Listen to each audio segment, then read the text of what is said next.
Une femme, qui était complètement concentrée sur sa conduite il y a une seconde à peine, a failli provoquer un terrible accident en cherchant le téléphone de Xiaolin. Alors qu'elle s'apprêtait à sortir de la voiture pour aller voir, l'homme qu'elle venait de renverser s'est relevé avec difficulté et s'est mis à courir vers le champ de riz voisin. Malgré tout, elle ne pouvait s'empêcher de s'inquiéter pour lui. Finalement, la femme a décidé de le rattraper pour lui expliquer que c'était un accident.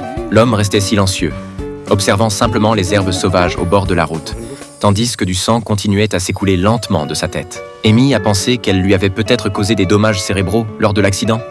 Elle s'est donc empressée de rentrer chez elle pour prendre une trousse de premiers soins. Au moment où elle s'apprêtait à retourner sur les lieux, elle a remarqué que l'homme l'avait suivie et fixait les arbres fruitiers d'un air absent. Pour briser le silence, Amy a commencé à lui parler des différentes variétés d'arbres fruitiers. L'homme répondait de manière claire mais incohérente. Annie a alors cru qu'elle l'avait vraiment rendu confus. Elle l'a donc ramené dans sa chambre et lui a d'abord préparé une grande assiette de biscuits.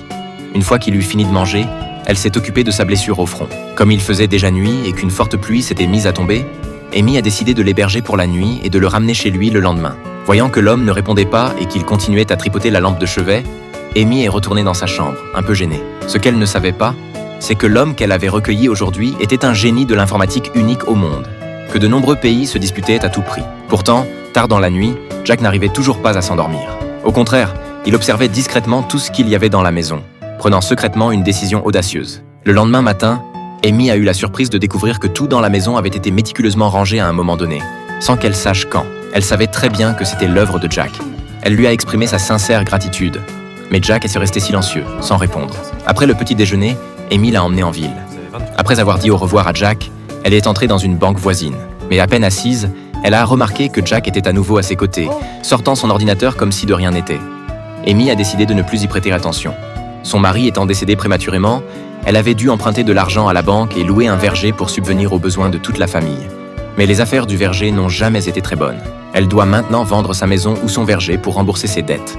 Le responsable de la banque ne lui a donné que 2 mois pour y réfléchir. Au moment où elle s'apprêtait à partir en voiture, elle l'a vu assis seul près d'une fontaine, l'air pensif. Amy a décidé d'aller jusqu'au bout et a déposé Jack à la librairie indiquée. Le propriétaire de la librairie a offert un café à Amy pour la remercier.